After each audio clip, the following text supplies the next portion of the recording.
a game, but it is absolutely not. Okay, this is the energy supplement from Just Move Supplements. That's right, it's damn near all gone, girl, and that's because I had to get that energy up so I can complete the workout, so I can give y'all this body, this transformation, get into it, okay? And I'm done working out now, so that's why we're moving on to the protein shakes. Oh yes, it's already in there, girl. It's already made right here. This is the mixture of the banana pudding, the chocolate cake, and the buttercream cupcake. And you really want to be fancy, you can go ahead and add that blueberry muffin if that's what you want to do, girl. But for me, it's these three right here, okay? You put that with some almond milk, you mix it all up in honey, okay? Your muscles have gained life, new energy, agility.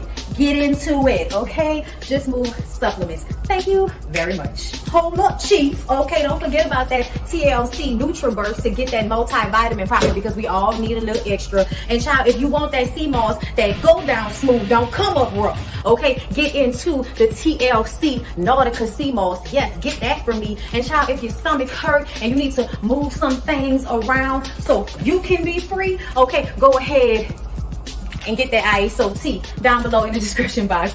Get it all from me.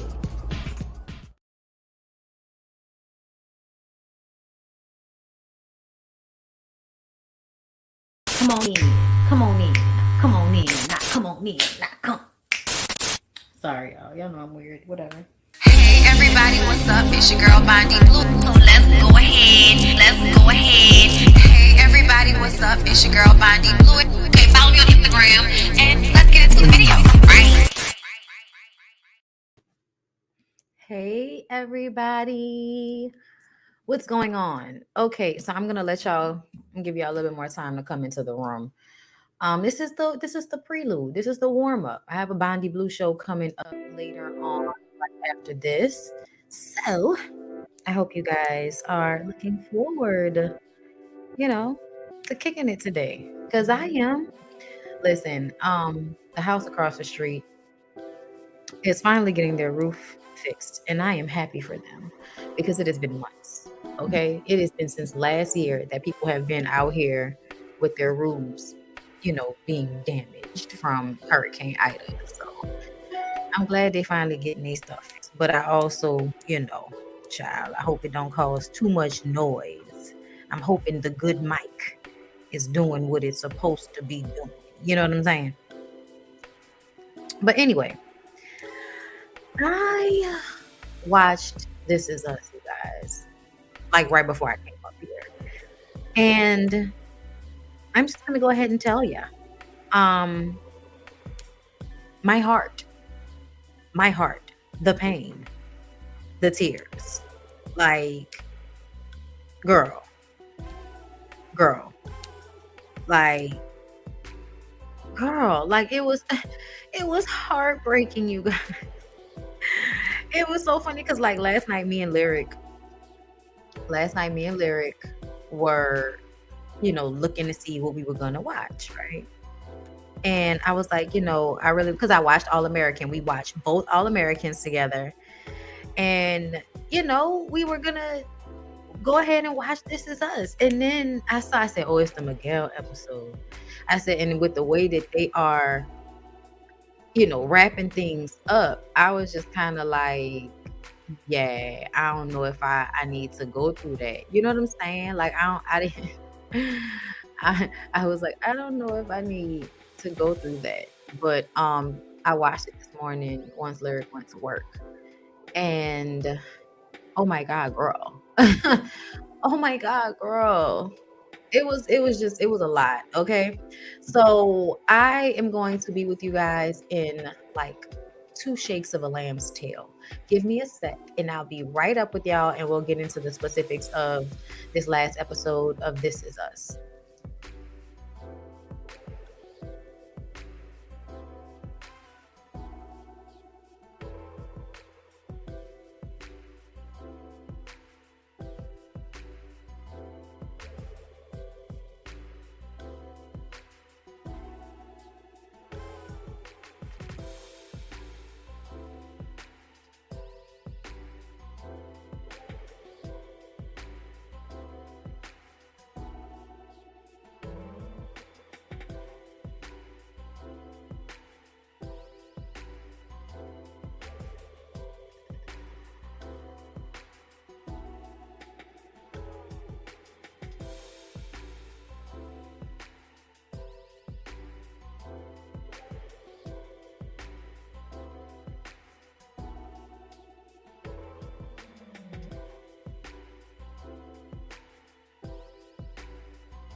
All right. So we're ready for this. Okay, you guys. Y'all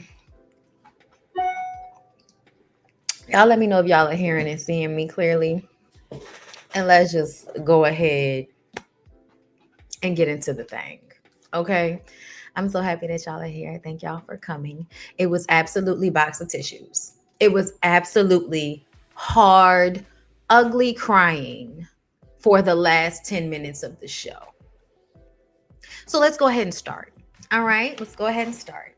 So, Miguel, his family was poor. He's from San Juan. Okay. And his dad couldn't find work in San Juan, moved to the United States, to Pennsylvania, and they now have to become acclimated to life in America. And as Miguel said, he learns the duality of being a non-white person in America, okay? And how you have to try to fit in. His dad was a landscaper for a rich white guy. One day he goes inside, rich white guy is, being all rich white guy, he chilling watching a baseball game on his television, and Miguel gets caught up.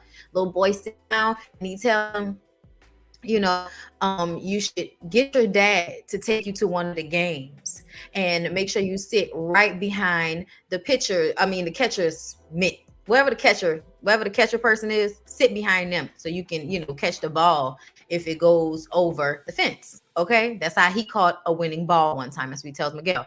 And Miguel is like, I want to be there. I don't care where I sit. It doesn't even matter. And he was like, all that matters is where you sit. And this is what made Miguel realize, in order for him to fit in or be like this white man, accomplished in America, have money, not struggle in America, he's going to have to figure out how to get in that seat.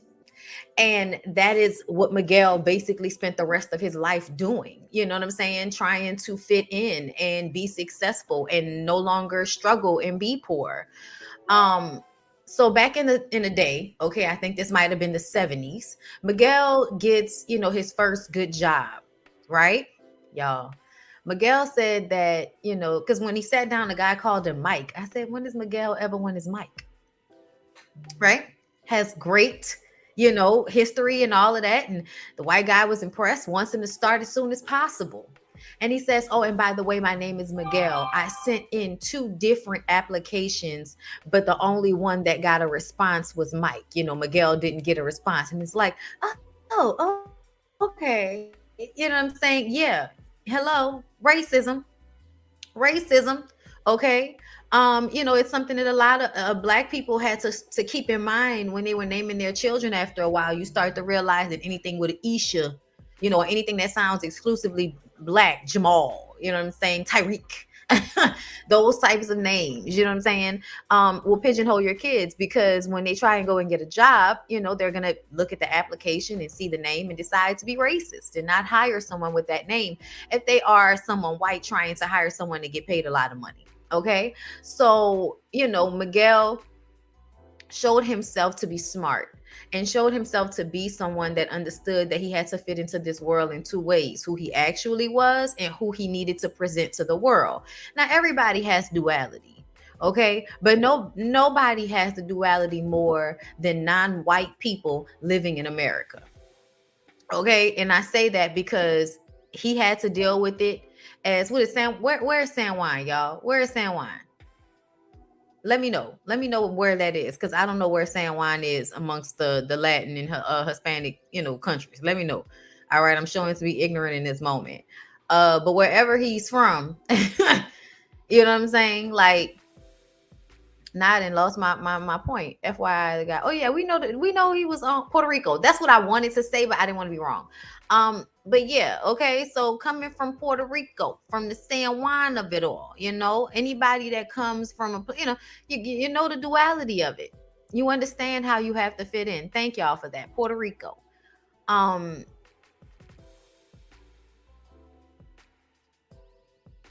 It's the 70s. He gets the job. Miguel visits his family for Christmas and they make a fuss over him cutting his curls. You can tell that Miguel is trying to look and appear more Caucasian. You know what I'm saying? He can't really look that Caucasian because Miguel has brown skin. But he's going to aesthetically and he's going to speak in the manner in which the white boys speak. We saw him when he was a kid learning how to speak English in the way that Americans speak English from listening to old records on the radio, after he had that conversation about, where you sit being most important, So he visits his family for Christmas. They're making a fuss over him cutting his curls. He says he doesn't want to look like he just got here from San Juan, which offends his family. They didn't say anything, but it offended them. And then he offers to pay for a nurse to help his mom take care of her sick and elderly sister. And they don't want his money. His dad even makes the comment, you come in here throwing your money around. We don't want you to forget where you came from. And then Miguel says, excuse me? You brought us to this country. You brought us here and told me to fit in. And then when I split myself in two and I finally start getting the hang of this, now you want to come and tell me that you can't watch me be successful? Why? Why can't you watch me be successful? And his dad said something in Spanish, but basically, I mean, he didn't say it in Spanish. He said it in English. Miguel later says it in Spanish. But basically, he was saying, that's a good question. Ask me again later. Okay? Like basically saying, I know I'm fucked up right now. And I don't know why I'm feeling the way I'm feeling. But ask me again later. It sounds like an asshole thing to say, but I honestly feel like there was a lot of honesty in it. And it's honesty I respect. Like, you don't know why you're angry with him for doing what you wanted him to do. And I feel like a lot of people have that issue, especially in our community as Black people. If you have money and your kids grow up with, being the children of people with money instead of being someone that had to scratch and survive good times like you did in order to obtain the money. And then you get mad at your kids because they don't have the same street sense, or they don't have the same whatever, they don't have the same not just street sense, but common sense. They don't have the same, understanding. They don't have the same understanding as you. And that's because they don't have the same perspective. Their perspective is one of access, not one of having without. And yours is a person trying to keep, what they have, versus the understanding that kids who have that they're going to constantly have. Their mentality is different. And I feel like it's actually smart, because one thing I've noticed that's starting to piss me off, and it's a theme, is I've noticed because people don't have, and they still have to have pride about themselves, they teach their children to not take charity. They teach their children to be okay with not having more. And honestly, to look down on people or to hate on people, shade people who care about having money and materialistic things, right? So there's always a balancing act. Nobody should care more about money and objects than they do about the people in their lives. Facts, okay? Because money comes and goes, okay? Money comes and goes. But if you're around people that really love you and fuck with you, then they're going to be there in the good times of that, bad times of that. That is important, right? But it is also important to have the mindset that I want this money. I'm going to go get this money. I'm not going to act like I don't want the money. I'm not going to act like I don't want a better lifestyle. I'm not going to act like I don't want to have access to certain things. I'm not going to do that. I'm going to say I want those things. I'm going to act like I like those things. And I'm going to walk around with those things, with me, whether it is how I, present myself, whether it's the clothes I wear, the car I drive, whatever aesthetic that I like, that is the aesthetic that I am going to procure for myself. And that is not a bad thing. And poor people, I think, out of necessity to teach their children to have pride, regardless to whether they have something or not, also miss that you have got to instill in them that they can have more. It's not just, it's, what I'm saying? Like it then falls into this, I don't want them to think they can have more. I don't want them to be disappointed like I was disappointed. So there's all these feelings going into being negative about the things your kids want to do. You know what I'm saying? Like, I feel like that translates to what I see a lot now with a lot of my friends and the people around me, is that they have bigger dreams than their parents could have dreamt for them. And so when they come to their parents with the idea of not doing the 9 to 5, 30-year 401k plan, their parents don't know how to receive that, and can sometimes be negative about their dreams, because they don't understand how you can feel so free to do something, because they've been disappointed so much that they live in fear. And I think the lesson that people need to understand about life, act like I know something, because I don't, but I'm gonna act like I know something for a second, and y'all just listen to me because it's coming to me. Okay, I don't think it's me, I think it's the ancestors. Okay, life is not a one-off, meaning if you watch a movie about somebody, okay, just think about it like this. Think about your life like a movie. When people say that, that's a smart thing to do, because you need to have perspective. And sometimes when you're in it, you don't have clear perspective. So you need to back away from your life a bit and look at your life like a person watching a character in a movie. And then I want you to think about if the character that you start to like in the movie, because I'm going to assume you like yourself, right? So the character in the movie, you're going to watch them like, you're watching someone else. You're going to care about that character.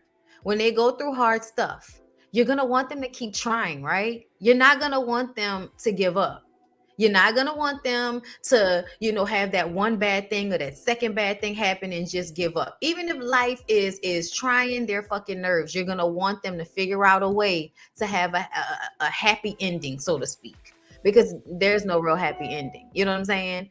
To me, happy ending is dying in peace and not at the hands of fools. So, there's different perspective for that. But when you look at your life and you realize that you didn't do something, I think it's important to figure out something else to do. If you couldn't accomplish one goal, find another goal to accomplish. You know what I'm saying?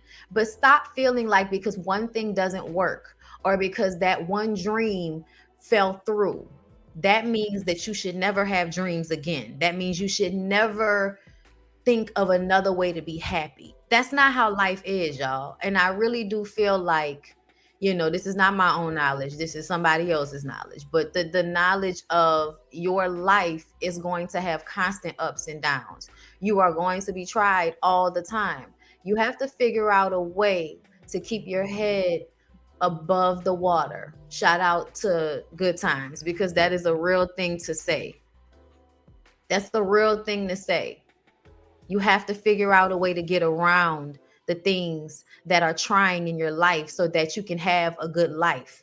And I think that that's the difference between Miguel and Miguel's dad. Yes, there are different times. Yes. And things become easier for people as time goes on, especially for people of color.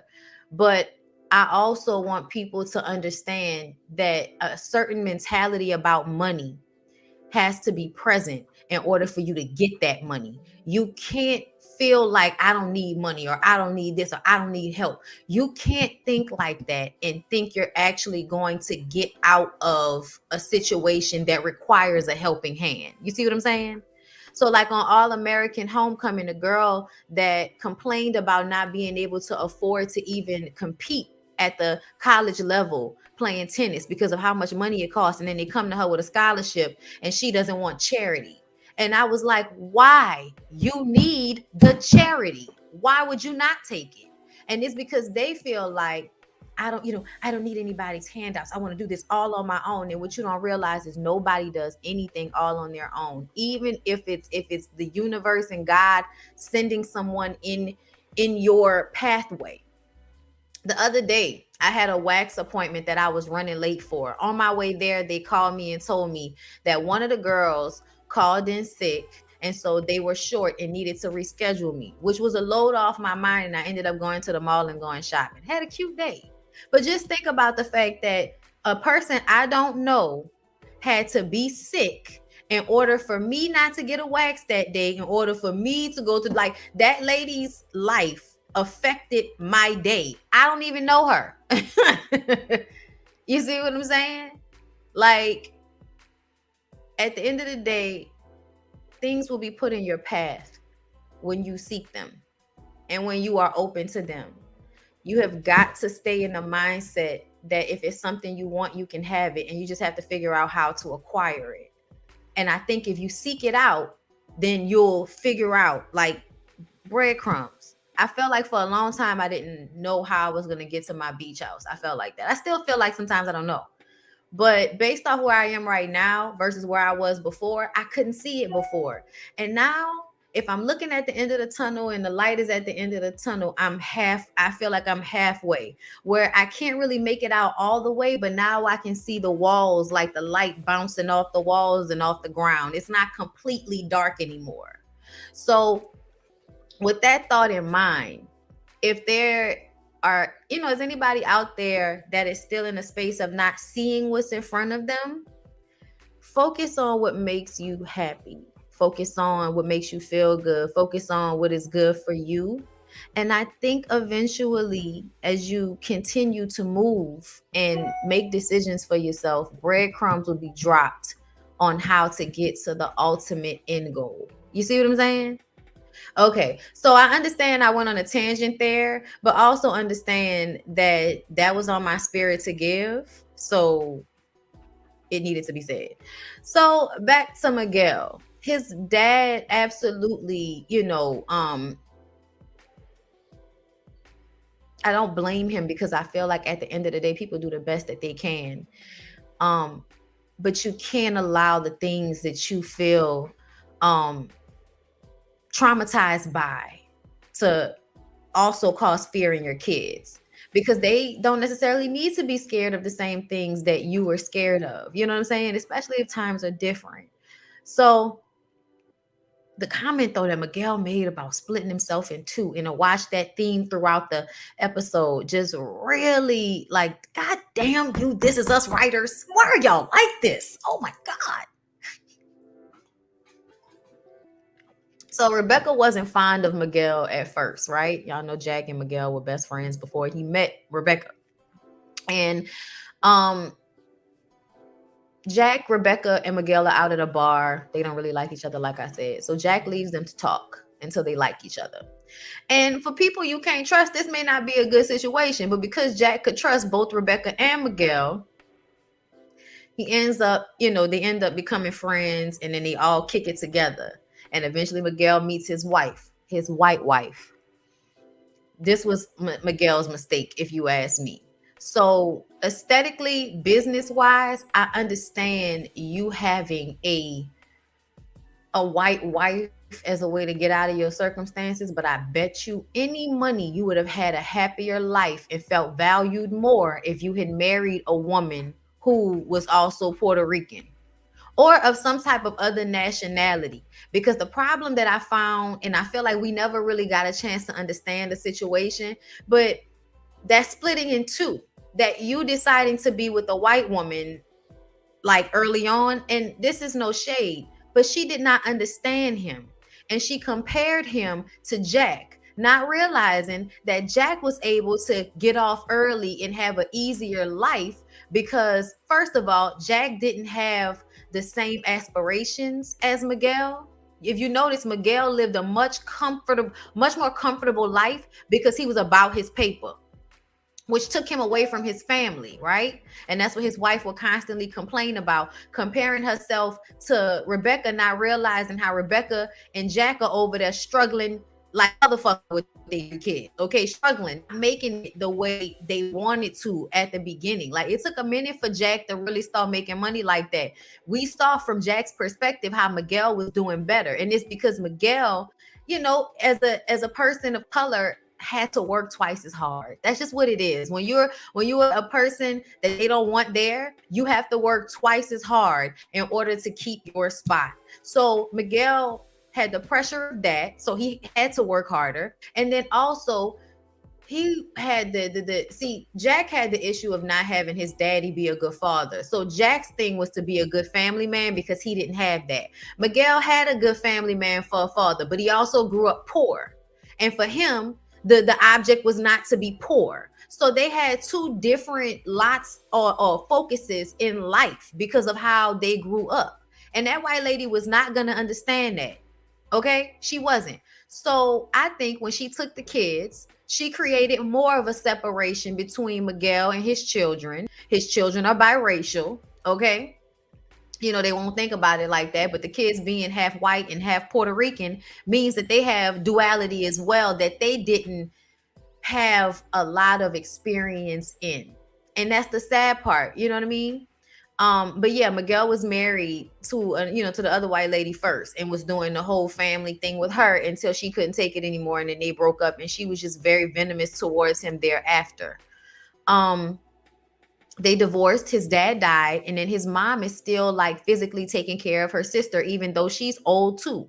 And she says, when she was growing up, she and her sister fought all the time, and she hated her sister, and her sister used to say that she had headaches, and she would think her sister was just lying to get attention. Come to find out, when the sister turned 24, she had a massive stroke. She wasn't lying. She had some type of issue where she was probably growing things on her brain that caused her to have the stroke, and her sister has been taking care of her ever since, out of feeling bad that they didn't believe her all that time. Rebecca and Miguel find each other online in the 2000s. Okay, start talking, and then start, they first they was typing, and then it starts being phone conversations, and then Miguel was coming back to Pennsylvania to visit, and so they end up going to dinner. And he starts to explain how he never felt as lonely or as homesick as he did when he left Rebecca on her, on her porch back in the 90s, when he decided he needed to, leave her alone and move away from her because he was feeling something for her, and it just didn't feel right because Jack had just died, right? So I think they left each other alone for probably 10 plus years and didn't talk, and then found each other again online, probably, through the fake Facebook. But that's probably how that happened. And so they start dating, and then they have sex, and then it's time to tell the kids. And I love Beth because Beth was like, I told y'all. Did I tell you that, Randall? He was like, yes, you did say that, Beth. I just was so upset. But I was just like, we always be on it. Okay, the sisters always be on it. Hey, D. So yeah, Kevin took it bad. Kevin was upset. Kevin was so mad. Okay, Kevin was like, Thanksgiving is canceled. Cancel Christmas on this motherfucker. He canceled Thanksgiving on everybody. Took the hat and ran. Okay, it was messed up. It was hurtful. You know what I'm saying, to me, to watch that. So then we got present day Miguel. And we watch Miguel get up every morning at the crack of dawn so he can get himself together, so he can then be sitting there ready for Rebecca when she gets up at 6:45 a.m. And he, gets her out of bed. He puts her glasses, he puts her shoes on her feet.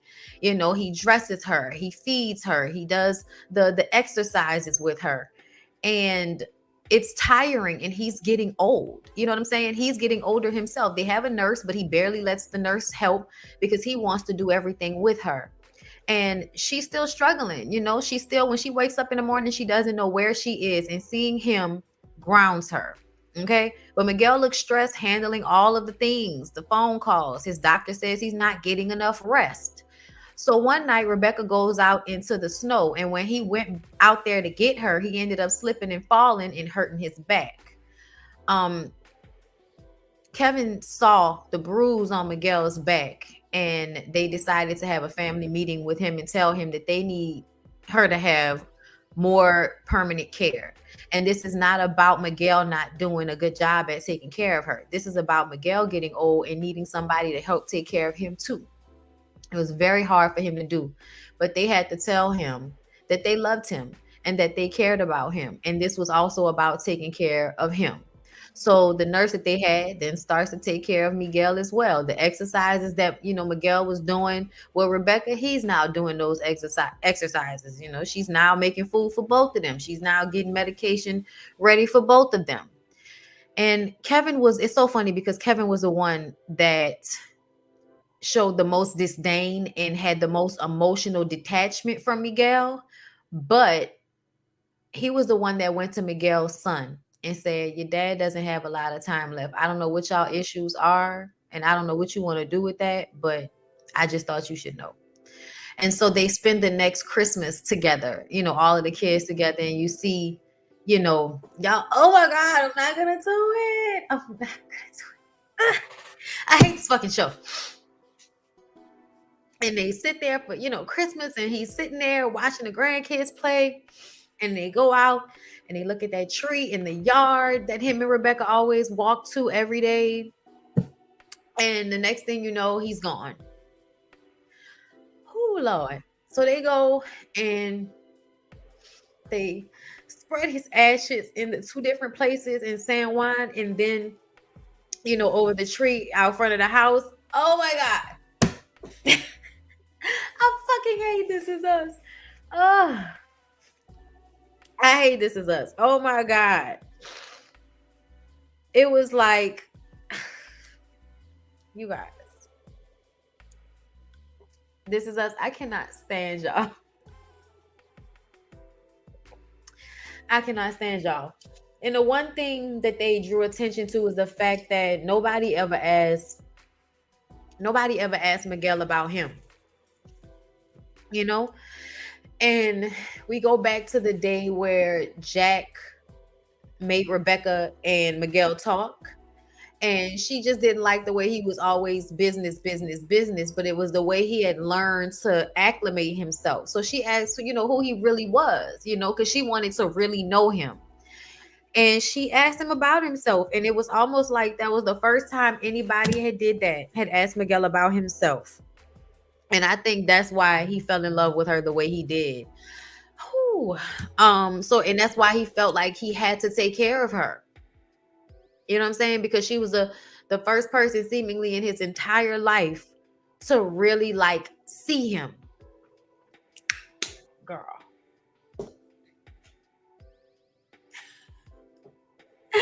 My throat hurt.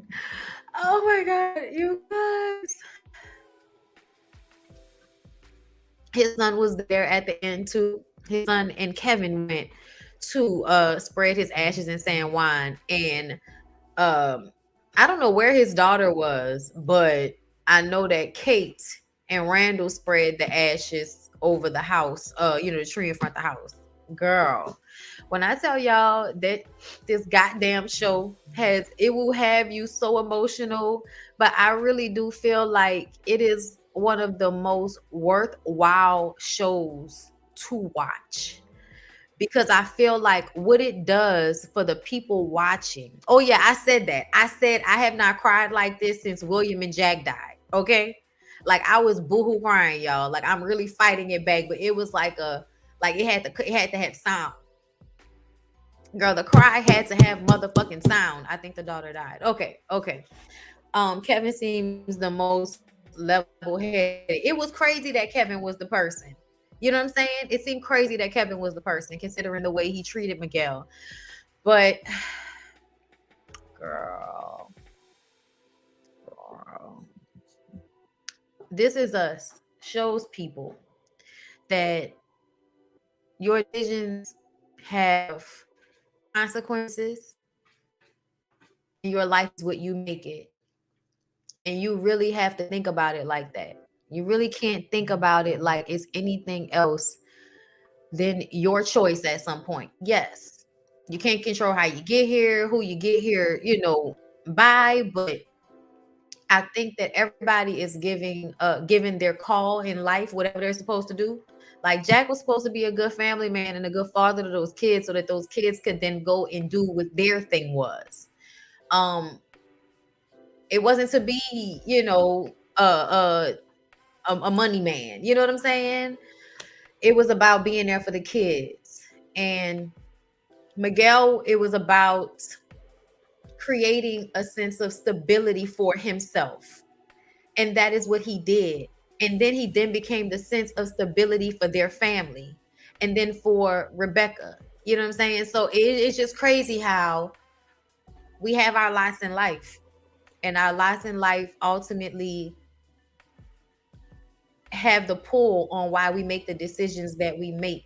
But I think the trick to it is that some of the rules are the same no matter what your lot in life is. And if you can follow certain rules about how to handle yourself and handle the people around you, while you're trying to get to where you're trying to go, or where you're trying to accomplish the end all goal, I think that's how you win the game, if you ask me. If you're thinking about life as a game, in any respect, the way to win the game to me is to, first of all, have what you want in mind, but then also to remember to treat people how you want to be treated, and to care for people the way you want to be cared for, and to try to be a good person to people so that that shit will come back around to you.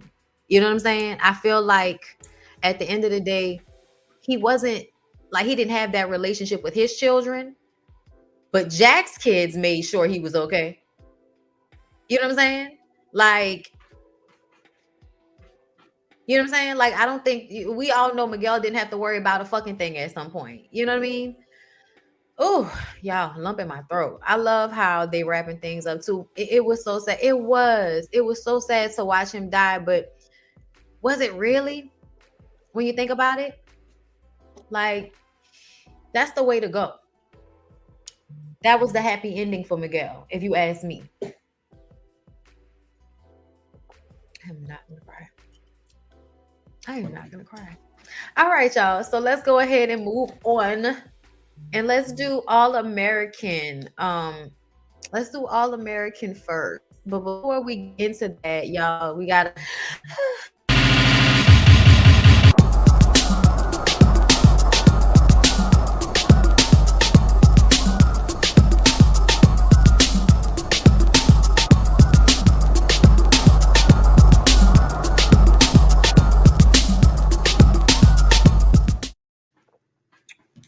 okay. And so we're back. Let's go ahead. What is this one? Let's see.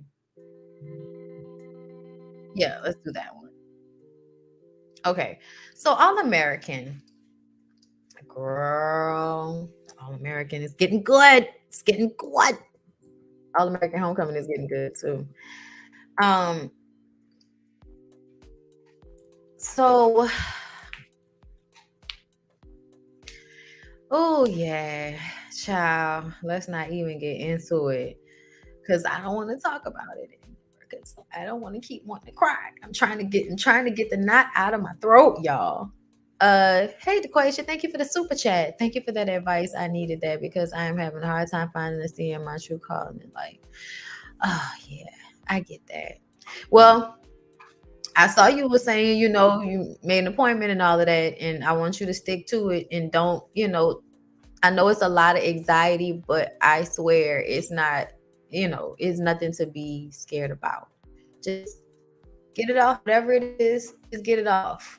You'll realize how cleansing it is once you do it.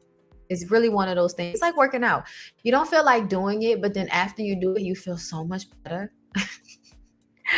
But thank you for the super chat, and stay lifted. So y'all, All American. Wade interrupts Spencer's interview and insinuates the coach made a mistake keeping him on special teams. Y'all, Wade works on my nerves in more than one way. I'm like, is Wade ever working out? Because it's a little thick. It's a little thick. In my opinion, girl, he's a little thick. Okay. And the way he rolled up on Spencer's interview, I was just kind of like, what the fuck is going on? Like, what is happening here? Okay, this is just disrespectful. Nobody's talking to you, Wade. Why are you taking over Spencer's interview anyway? So he basically, like I said, insinuated that the coach made a mistake keeping Spencer on special teams for so long, because now they're looking at him like he is, what they said, the center of the offense or something like that. That's what they were saying. So they're putting a lot of, I'm sorry, I would like my incense. They're putting a lot of pressure on Spencer right now. And that's why he's being interviewed. So now Wade wants to kind of, I guess, show that they cool now, because he's really starting to gain a lot of traction and publicity.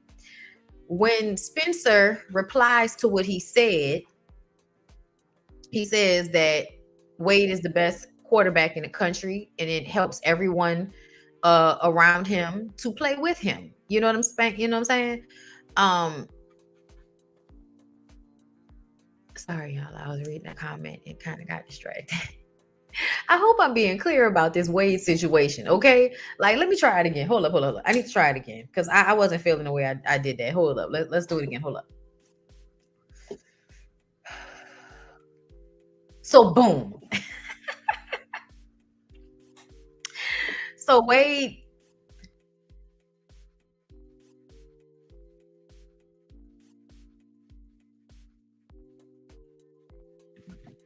So, Wade is being an asshole, interrupting Spencer's interview with the news people, insinuating that the coach is making mistakes and shit.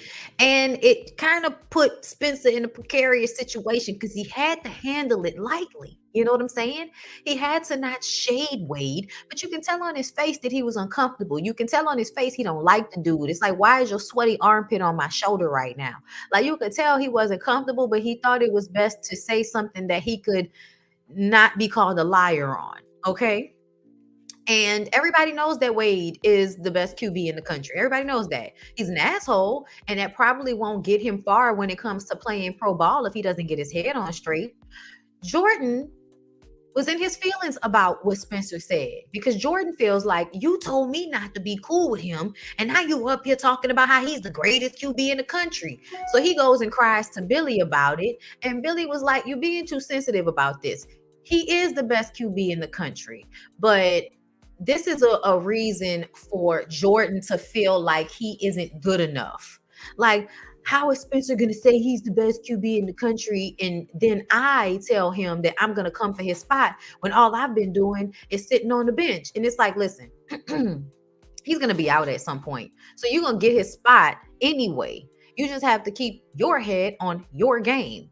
Jordan goes home, and while Spencer is congratulating Asher on his first job as baby coach, because Asher's coach asked him to do a write-up on Spencer and Jordan's team because they play for opposing schools. I forgot what the name of Spencer and Jordan school is, but I know that JJ and Asher go to Coastal California because that's where Asher wanted to go, and JJ got his scholarship, and now Asher is trying to become a coach there. So he's baby coach, and his job is to do a write-up on his friends, and that write-up is going to have to get personal at some point, but we'll get back to that. Either way, everybody's congratulating Asher when Jordan comes in with the passive-aggressive bullshit. Okay. And Spencer is still in the space of sharing about how he feels like he may not be good enough and it may just be a fluke, which is something he obviously shouldn't have said in front of Asher because Asher is going to take that information and put that into his write-up. Okay. But all of a sudden, Spencer is kissing Wade's ass as far as Jordan is concerned after he told him not to do it. And I'm like, but that's not it though. He's not kissing his ass. He just had to say something nice during the interview, and they do play together and they're on the same team. It's in Spencer's best interest to play what? His position. It's not personal. And that's the thing that Jordan keeps getting tripped up on. You don't know how to keep a separation between business and personal. You can play the game with these fools, but don't get wrapped up. Jordan has a tendency to get wrapped up. You was doing too much, okay? You need to have your guard up with these people, but you also need to remember that Spencer has always been there for your ass. He's always been your friend. He's always been loyal. He's always been legit. Why is it that you take this moment to feel like he in some way slighted you? I feel like Jordan always looks for an opportunity to be mad at Spencer about something. And it's exhausting. Like every time I turn around. So y'all, Patience and Cooper at the house, and Patience has decided to stop getting DoorDash so much because it's so expensive. So she cooked a recipe that she got from Sabine. Well, Coop feeling a way about that because she thinks that Patience is into Sabine or Sabine is into Patience, whichever one it is, but it's more of a friend relationship. It's platonic, but Coop is in her feelings anyway. Y'all know they just broke up. It's hard to kind of get over the person when y'all still living in the same house. Coop actually ended up getting some flowers at the door for Patience from Sabine, and she was all in her feelings about it. So she then called Sky. Y'all know Sky is the young lady who is the granddaughter of the old woman who she looks after at the old folks home, who she thought was stealing from her, right? So she calls, Sky with her 2.5 million followers on Instagram, beautiful ass, and asks her out on a date, all impromptu and shit, okay? And Sky let it be known to Patience that it was a call out of the blue, and that she texted her and all of this shit, like thirsty to go out on a date while Patience was there so that she could make Patience jealous. And it was obvious, right? Wasn't as obvious to Sky at first, but they go on the date. She takes her to the food truck that she always takes Patience to. Then the guy who works the food truck calls her Patience, and then Coop sits there and complains about Patience getting flowers from Sabine to Sky. And Sky says, the next time you want to make your ex-girlfriend jealous, don't call me. I am too cute for that shit. Okay. And I said, I know that's right, girl. Not looking like this with 2.5 million followers. You're not about to play me like that. No, you not. I think the not. Okay. I absolutely think the not. Okay. I understood exactly where Sky was coming from in this moment. How you gonna play me like a soybean burger, bitch? I am the main meal, nigga. Get that in your head. So Spencer and Olivia go on a date, little picnic, and discover that things have changed over time. They're not spending as much time together as they used to. And Olivia now is drinking oat milk. Spencer is now on a more specific diet, so he can't eat sweet things. And it makes them feel away. They also don't have much to talk about if it isn't football or work. And Olivia ends up having like a little meetup with her coworkers, and Spencer wants to go because he wants to see the side of her. He doesn't want to give up on their relationship. Neither one of them do. So when he goes and has this sit down with them, he realizes that she likes jazz now. He did not know that. And he can't follow the conversations. He doesn't know the people that they're talking about. So he feels even more removed from her. So yeah, they're growing apart. Layla is trying to write a speech to give to Carrie because she's going to confront Carrie now.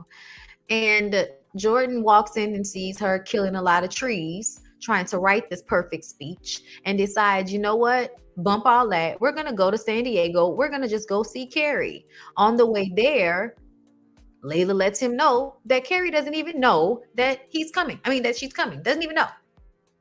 It's no idea you just gonna pop up at this crazy girl house, right?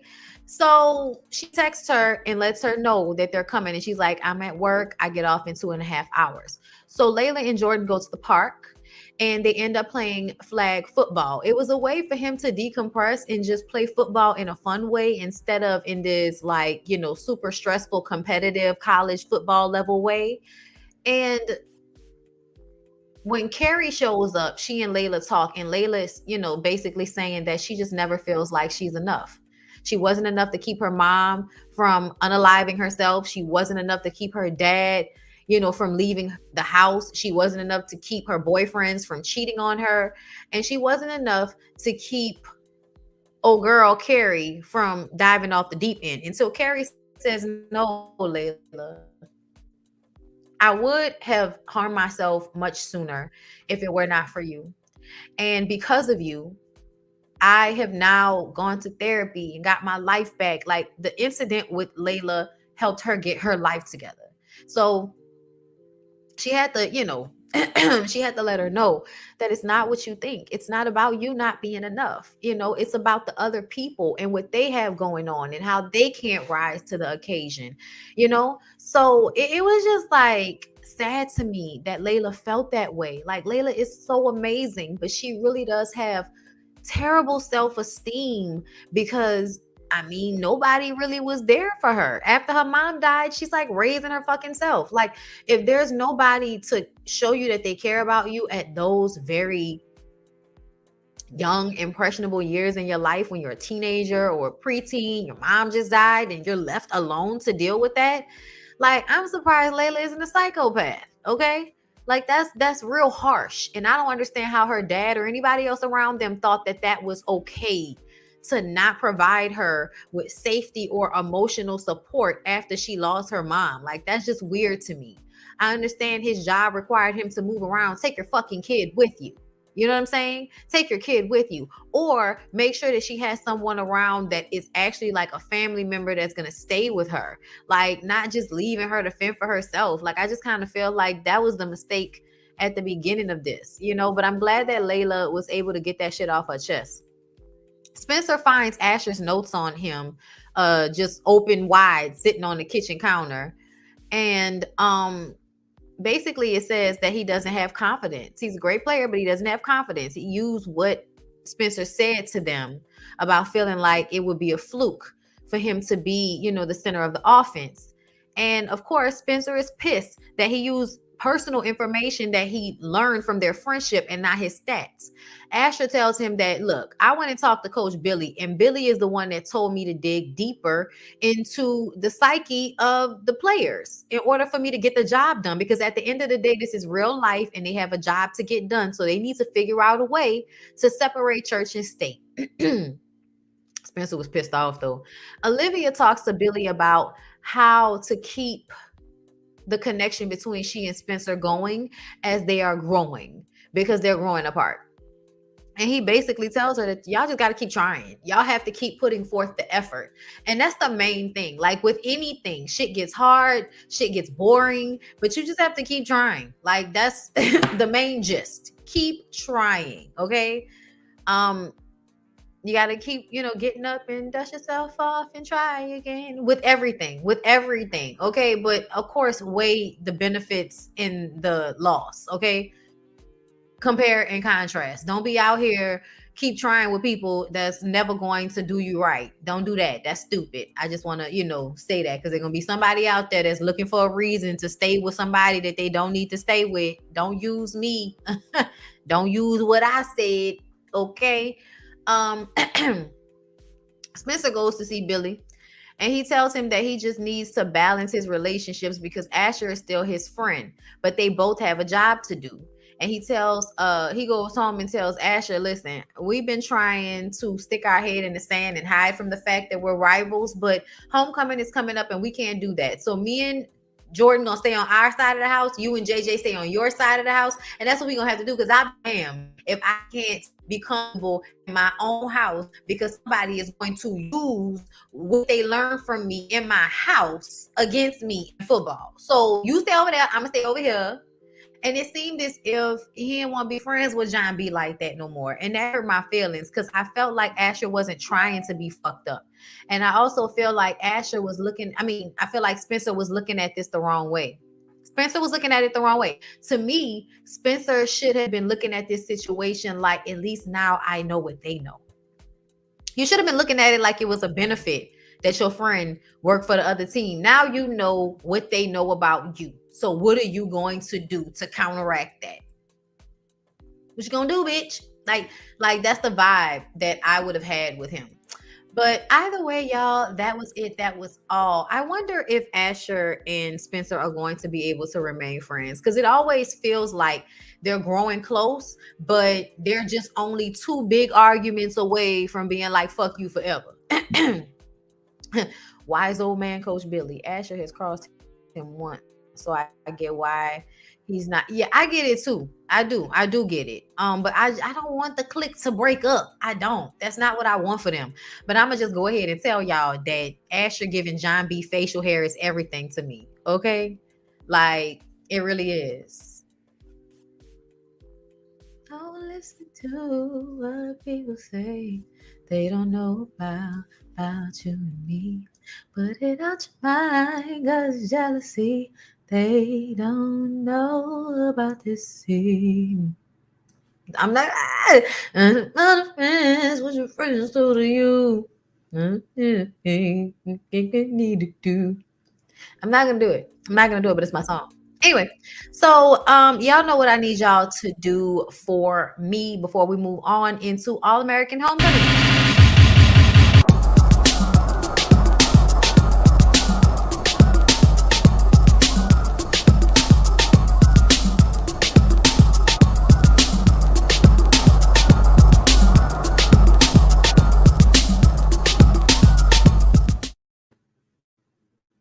Okay.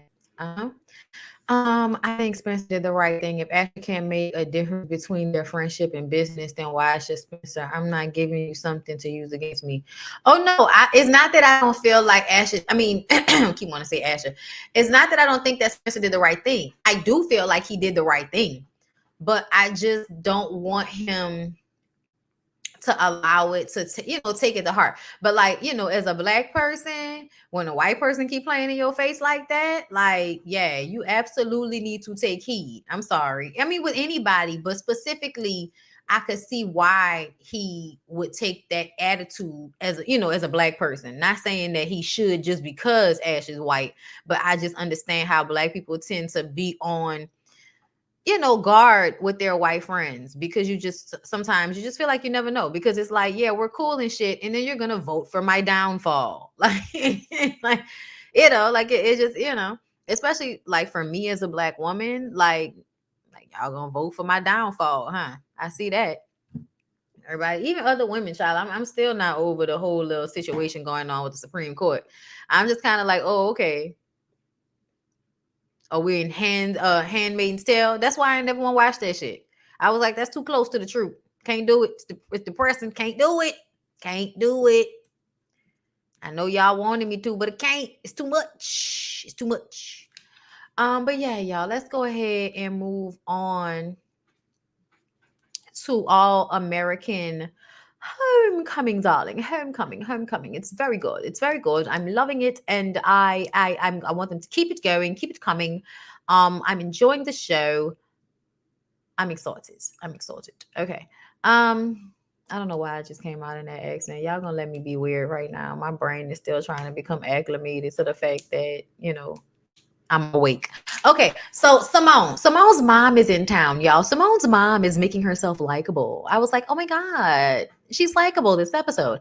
They are all wondering what's beef with Veronica, aka Amara's classmate Jada, her sister. Y'all, Round Brown. Why are y'all making Round Brown be a bad guy? How dare y'all? Okay, I used to call her Round Brown when she was on Queen Sugar and she dated Ralph Angel for 5 minutes. But over on here on All American, they put a straight wig on her that I do not appreciate. And they have her as like some bitter ass crazy, successful black woman that somehow has a vendetta against Amara, because back in the day when her sister Jada and Amara were in school together, they both decided to do something illegal by sneaking into a lab to get evidence of the lab taking advantage of the poor, disenfranchised people in the community. They both ended up getting in trouble for it, taking a semester off, but apparently Jada went into a deep depression. And Amara did not. Amara still became successful. So apparently now Jada's sister Veronica is there to start some shit. And she wants to play dirty. Showed up in the middle of Amara's class on some messy shit. And this is when, Simone's mom had to come out of the shadows and was like, listen, Amara might be above board, bitch, but I am not. Play those games with somebody else, but don't play them with me, because I'm coming for your neck. I was here for it. I was here for it. Okay. But Veronica said that, somebody's coming for her beloved university. Big changes coming. Okay.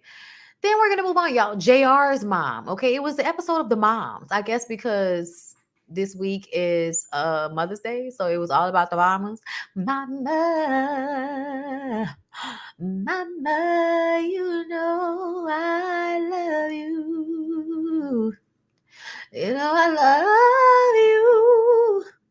Ooh, you're the queen of my heart. Your love is like this from the start. Yes, it is. Mama, I just want you to know. Loving you is like food to my soul. I had to do it. It was on my spirit. Shit. Okay, so like I said, JR's mom comes to visit. And Damon finally gets an opportunity to ask her, do you know my daddy? They sit down and talk. She lied. We could tell she lied. She said, no, I've never heard of him. And then she rushed out. Damon goes to talk to JR like, hey, man, you talked to your mom? I asked her about my dad. She had like a weird look on her face, and then she ran out. JR was like, I don't know, but obviously something happened because she canceled dinner plans with me. I don't know. Maybe her psyche is just too weak right now to deal with this. So we should just let this go, table it. You know what I'm saying? And maybe we can deal with it at a different time. And Damon is like, oh, so now since you got the answers that you needed, it's fuck what I got going on, right? See, you never want to confront shit, JR. You always want to run from the hard conversations. Okay, you did it with baseball. You did it with your ex-girlfriend, apparently, child. Yes, okay. He don't even know. Like, he thinks she cheated on him, but I'm starting to think that that's not what happened. Okay, Akila, that's the girl name. She's so pretty. Akila is JR's ex-girlfriend. We have seen Akila trying to talk to JR for the past few episodes, and JR is giving her the nastiest of nasty attitudes because he seems to believe that she cheated on him. I'm starting to believe that she was assaulted by Kevin, the same guy that assaulted Thea, but he actually, when he grape juiced her. And I think that I think JR thinks that it was, some regular sex, and it wasn't. I think she was, that's what the situation is about, because she's tried to talk to him over and over again, and he just always runs away. He's always nasty about it. And so Damon, kind of drew attention to the fact that anytime somebody wants to have a hard conversation with him, he's running from it. And so JR says that Damon is letting this whole situation with finding out who his birth parents are consume him, and he's acting like he doesn't care about anything else, and that's probably what ruined his situation with Simone. And Damon was like, this ain't got shit to do with Simone, and it really doesn't. Like, that's not why. JR, you're wrong. You thought you were reading somebody, but you're not. Thea is mad at Simone because Simone wasn't there at the party the night that Kevin tried to, grape juice her and Damon came out the darkness. Nate was there and Nate couldn't protect her. And I understand that Thea is just angry and frustrated and looking for people to be angry with, but I feel like it is so unfair for her to lay that on Simone. Like, first of all, Simone was not the only person that was not there from what I could tell. Keisha wasn't there either. Nate was there, and Nate wasn't paying attention when something did happen, and Damon did come and save the day. So ultimately, her being upset with Simone is annoying to me, because Simone actually still tries to help her and still tries to be there for her. And she's like, I don't even know why I'm talking to you. We'll talk about it in a minute. But either way, Simone and Damon are being awkward with one another. JR's ex-girlfriend is still trying to make peace with him, but he's still acting ugly with her. And then Kevin rolls up on Thea in the student union and asks if she's okay, if everything's okay, because, he thinks that everybody just kind of got a little heightened. Things got a little crazy when they were out, together last time, just trying to pacify the situation like it wasn't what it was. Like, you didn't just try to grape juice that girl. Like, the fuck? So I guess he was just trying to see what her temperature was, but it caused like a PTSD response. So she ends up running to her room or sitting in her the office, the coach's office, on the floor, shaking. Okay. Simone noticed that she was missing, but when she comes out of the office, Akila pulls her to the side and they talk, and they basically compare notes. And this is when we find out that Akila assaulted Kevin as well. And y'all, wasn't I just talking about how them niggas pretend that they want to be friends? Like, Akila said, he knew I had a boyfriend. We were just friends. We were at a party, and he was handing me drink after drink. And the next thing I know, I'm waking up in his dorm room, naked. You know what I'm saying? So he assaulted her. And then Thea turned around and blamed Akila because Akila didn't say anything, even though she found it herself hard to go and say something about what happened. Simone helps another tennis player who doesn't have enough money to play at Brixton, at the Brixton level. I told y'all, okay, so this episode, everybody got mentees. If you were in a sport, you got a mentee. Simone's mentee got a hole in her tennis racket and just kind of lost her shit about how hard it is trying to afford to play tennis. And that was brought up. And I like that was brought up because I think we don't talk about that a lot, which is that a lot of Black kids would play sports like tennis, baseball, croquet, golf, whatever the fuck other sports that eventually pay a shitload of money. But because they are not cheap sports to play like basketball and football, a lot of Black kids are not exposed to it and cannot afford to be exposed to it. So I think that's a great conversation that we need to be having. That these kids need more than track, baseball, and basketball, and I mean in football. You know what I mean? But anyway, they still be pricing out of baseball because it's so expensive.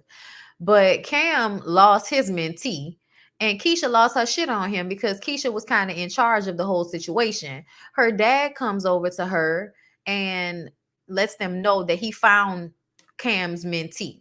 Okay. But he also heard her about to bite Cam's head off, and he realizes that there must be some relationship there. Okay. He talks to her about understanding the need to run from commitment, that her reaction to Cam is the fact that she's running from commitment because she doesn't feel like she deserves love. We also saw Keisha's ex-girlfriend. Girl, I did not know that Keisha was bisexual, but I was like, okay, all right. Her little girlfriend was cute too. I'm not even. Can I tell y'all that I now have a crush on Tasha Skanks? I told y'all yesterday that I watched that show Lamert Park on BET Plus, and Tasha Skanks was in there. Y'all, that's the only way. I forgot what Tasha Skanks' real name is, girl. But remember, y'all, they thought she was fucking with T.I. I don't know. But if I met Tasha Skanks in real life, I probably would try to have sex with Tasha Skanks. Like, her energy is very, like, I don't know. Like, I don't know. But either way, that was on my mind. When I was watching Keisha and her little girlfriend talk, I was just like, oh my God, it's making me think about Tasha Skanks. I would so date Tasha Skanks. Like, I do like a little 30-day trial with Tasha Skanks. Anyway, so y'all, I don't even know if y'all know who I'm talking about, but whatever. Simone. Okay, so wait, hold on. Okay. So Simone ends up talking to Thea and realizes that something is wrong. So she asks her what's going on, and Thea tells her what happened. And Simone was trying to be there for her, but Thea, like I said, only wants to blame Simone because Simone wasn't there. Simone is trying to help her mentee who needs financial help, like a lot of other Black kids who are involved in tennis and baseball, which are expensive in comparison to football and basketball, like I said. Simone's mom gets them a sit down with I guess the proprietor or whatever, a scout child, I don't know what you call her, but a lady who works with Stellar Ambitions program, which is a program that gives money and whatever aid to student athletes in different programs. Asia Epperson is her name. Okay, all right, got you. I'm still probably gonna be calling her Tasha Skanks, but thank you for that. Thank you for that. Asia Epperson. I'm just gonna make sure I follow her on Instagram. Like, why am I not following her? Hold up. Asia Epperson. Okay, there she go. Okay, yeah. Let me follow her. Wait, is it gonna let me follow her? Okay, yeah, no. Now I'm following her. Okay, yeah. All right. Okay. So, like I said, they were getting the kids help. Simone's mom gets them to sit down with a Stellar Ambitions program lady that could fund helping the mentees.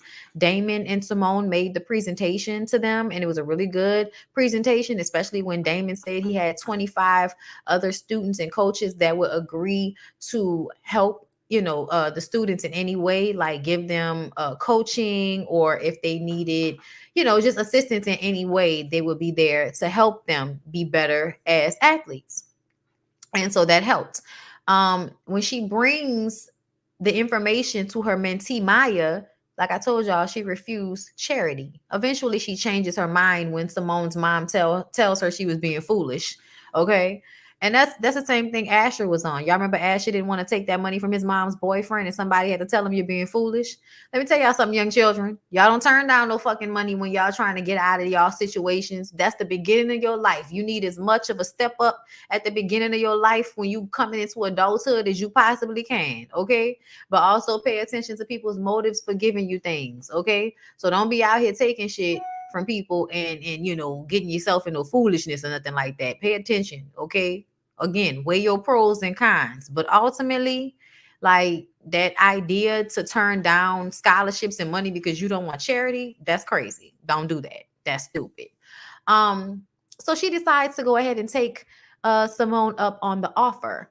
Thea made an appointment with the president with Zeke so that Ezekiel so that they can talk to him about Kevin. She finally decided that she wanted to do something and she asked Akila to do it with her. And at first Akila was like, I'm not about to wreck my life so that Kevin can get a slap on the wrist. But at the last moment, she changed her mind and they end up going into the president's office hand in hand to tell him about what happened to them. Amara goes to see Marcus, and y'all, last episode Marcus decided he was going to stop taking his disorder medication. We talked about that. Well, now it's starting to show signs. He kind of went off on one of his assistant coaches for losing a log, and then at the end of the day finds the log in his bag. And Amara even said that he seemed to be manic and he popped off on her. But they found out that Veronica is supposed to be a donor, but she's not on the donors list. So why is it that President Zeke, brought her in? Like, what's the connection? Because I feel like in one breath, Zeke is like a bad guy, like the op. And then in another, he's a good dad and a good friend. And I just don't know what the fuck I'm getting from President Zeke. So I need for it to make sense at some point. Okay. Damon tries to ask Simone out for coffee on some real casual friend shit, but she's going back to LA with her mom the next week. And he asks if she regrets going to Chicago to see his dad with him. And she says no, she wanted to be there for him. And he says maybe it would be easier if he just stopped trying to find his birth parents. And she says, you don't believe that. Like, stop with that foolishness. You don't even believe that.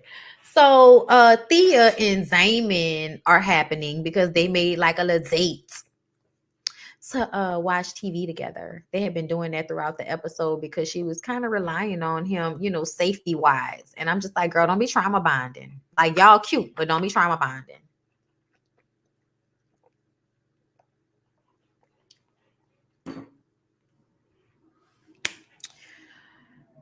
And JR. Okay, so at the end of the episode, JR's mom sits down with Damon and JR and basically says that she was going through a hard time when she met Damon's dad. They had an affair and she had Damon and she gave the baby to Damon's daddy. That's what we thought, y'all. That's what we thought.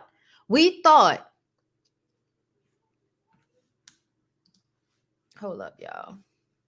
We thought that Damon was probably like some love child that was given away. And it seems like that might actually be true because she said that JR and Damon are brothers. But I'm trying to figure out why, if that's the fact, if that's the case, why did the DNA test come back negative? Why did the DNA test come back negative, y'all? Now that you said that, Bondy, about Thea, I can definitely see it being a trauma bond or some type of codependency. Right. And they're in college right now. So this is the time where people create these trauma bonds that will be, it'll come to a head by the time they get to my age in their 30s. Usually I don't need mods in these videos because, yeah, usually I don't need mods in these videos. But it's okay. It's fine. I'm just gonna block the person. All right. I put subscriber only. But either way, you guys, that's all. That's all that happened. I thought that both episodes were really, really good. I think there is a theme that was going on. And me and Lyric were having a conversation because I told Lyric that one of the themes I was seeing was that women cannot be friends with men like that. Like, I know we want to be because I'm the girl that grew up with my best friend being a guy. And not just my best friend, but like my cousin, like my boy cousin, I was closer to him. I had more of a emotional connection to him. And I feel like at some point or another was made to feel like our relationship wasn't as valuable because I'm not a man. I'm not a boy. I wasn't a boy. So because of that, I was never going to be held in the same esteem to him. And Lyric felt like women do the same thing because he had a situation in high school where he was friends with a girl for a long time and he cheated on his girlfriend, and his friend who had become friends with both of them told his girlfriend. So he felt like, that was fucked up. You're supposed to be my friend. And I'm like, yeah, but see, you and I are having two different scenarios happening. I never put my guy friends in a situation where they had to choose a side. They just did it. You know what I'm saying? Like it just naturally seemed to happen.